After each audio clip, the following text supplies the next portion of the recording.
And on this Veterans Day morning, our next guests join us to discuss why it's smart business for companies to hire vets. Let's bring in retired four-star Army General David Petraeus.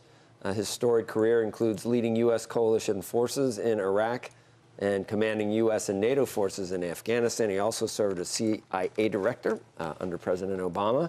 General Petraeus is now chairman of the KKR Global Institute and chairs their Veterans at Work program. Also joining us, Paul Rieckhoff. He's founder and CEO of the Iraq and Afghanistan Veterans of America War. He's an Iraq war veteran. Gentlemen, thank you.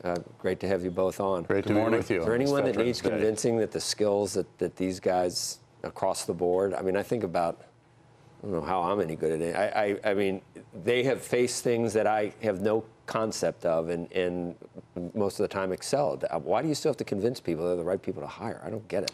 Yeah, I think that's not a very hard sell increasingly. I think businesses are experiencing exactly what you've said, that it's not just the right thing to do to hire a veteran, it's the smart thing to do.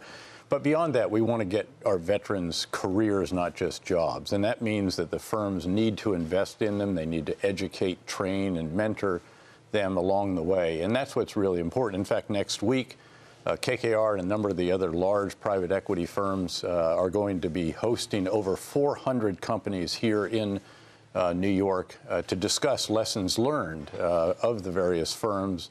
KKR, for example, has hired nearly 42,000 veterans now with its portfolio companies in America alone.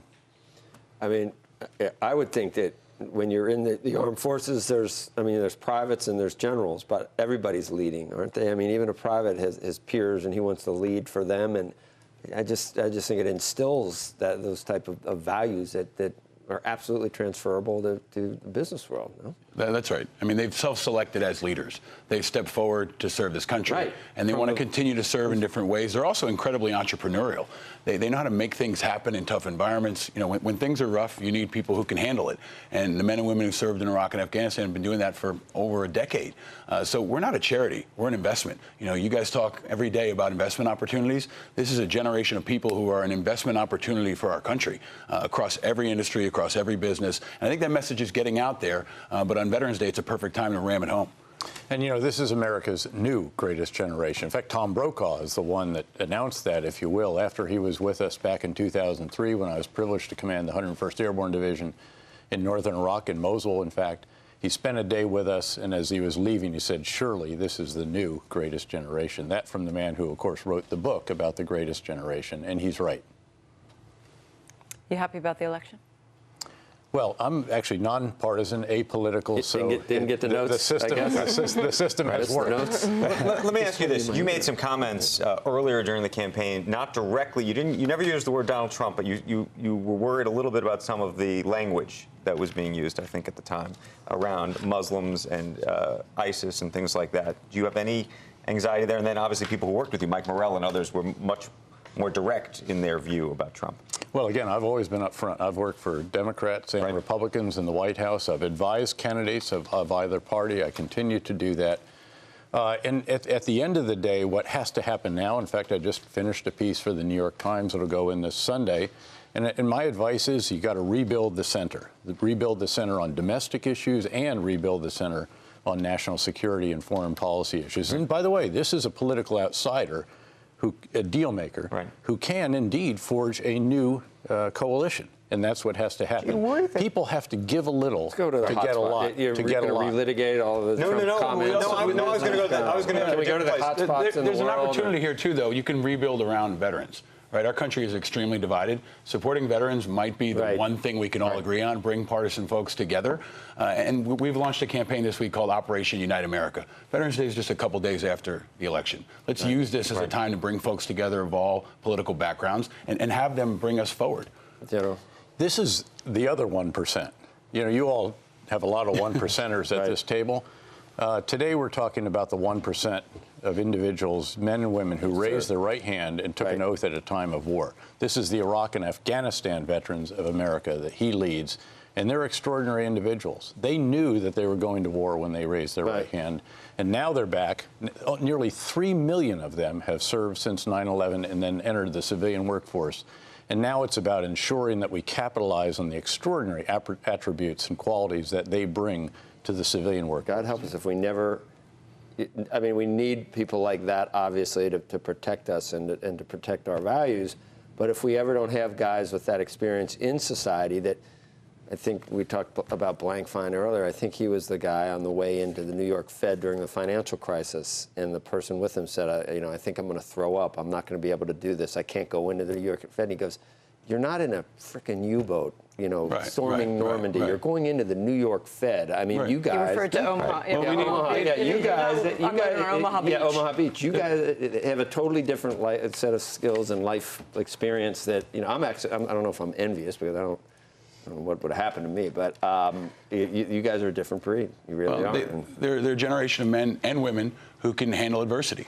And we saw the World War II generation come home and build the middle class and really drive our economy because they could get stuff done in really trying times. So they're the people you can depend on. And we see it in every sector, in finance, in tech, in energy, especially in areas of operation, execution. They're people you can count on in a chaotic environment to get things done. And also, they're not just privates. They're also generals and colonels and strategic leaders who can really help us in complicated General, times. let me ask you a different question, and that is, what's the right action for the United States from here?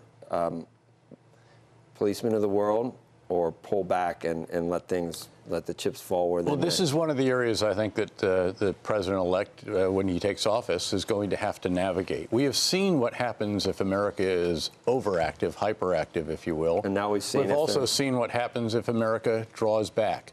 And there's a fine, narrow line that we have to walk where we do need to provide leadership for the world in a variety of different endeavors, without question. America is the #1 economy, the greatest military, still a voice that is the loudest, if you will, in any given situation. So do we enforce a no-fly zone in Syria? Do we work with the Russians to defeat ISIS? How do we approach it? Well, again, this is going to be a time to have some strategic dialogue with countries where we have not had that, where relationships have frayed. There are converging. We tried that with Iran, and I don't know if that worked out very well. Did it, General? There are converging interests here. There are also some very significant diverging interests, and we have to go into these with our eyes wide open. What would you do with the Iran deal? Would you keep it? With Iran, first of all, what I'd do with Iran is the president ought to work with Congress, and of course they own it now. This is all Republicans. And the first thing they ought to do is announce a statement of national policy that is that Iran will never be allowed to enrich uranium to weapons grade, period. Now, of course, the Iranians have said they don't want a nuclear weapon, so they shouldn't be concerned about this. And then maintain the capability to ensure that's the case. And then also, let me finish. Go ahead.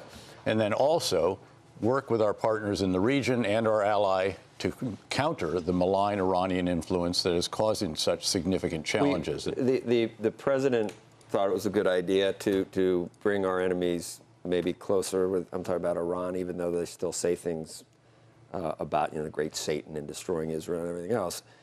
Would that not apply to Putin? Do you not bring your enemies closer? Would you ever call him a frenemy? Is it possible for him to be a frenemy of the United States? Well, you're talking to a guy that promoted reconciliation at a critical moment in Iraq during the surge. By the way, the surge that mattered most is a surge of ideas, a change in strategy, not the surge of forces.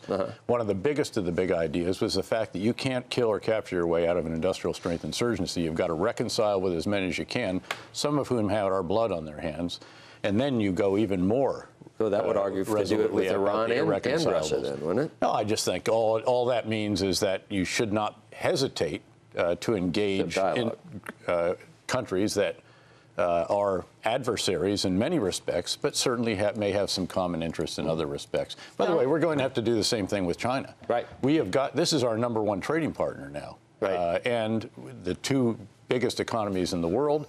But there clearly is a divergence of interest when it comes to the South China Sea, the East China Sea, a variety of other issues. And we're going to have to figure out how to deal with these. So China, for example, is the key to issues with North Korea. If there are going to be sanctions on North Korea, China is going to have to support them or else they won't work. One of the controversies during the election was when Donald Trump started talking about whether or not our NATO allies were spending enough of their GDP on their self-defense, which is part of the requirement of being a member of NATO. 2% of GDP. And the vast majority do not.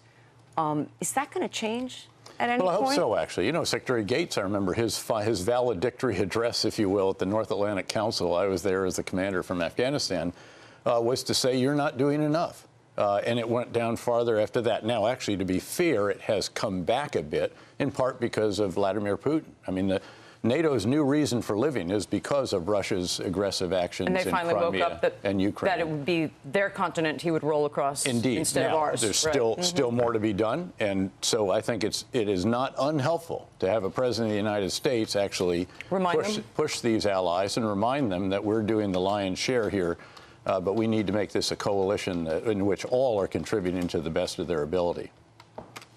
General Petraeus, thank you. Thank you.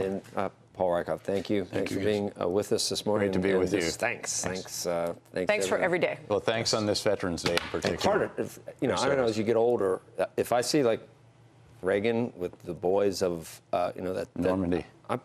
Every time I see it, I mean, I think about it. They'll be out in communities nationwide today. We want to invite everybody to join us for Veterans Day. Veterans Day is for all Americans. Here in New York, we'll have thousands, and in cities nationwide. No veteran should be homeless. No veteran should be. And we need folks to get involved. So make every day Veterans Day. Go to iava.org if you want to find ways to be involved and help, and particularly to focus on the employment issue, which needs that continued focus.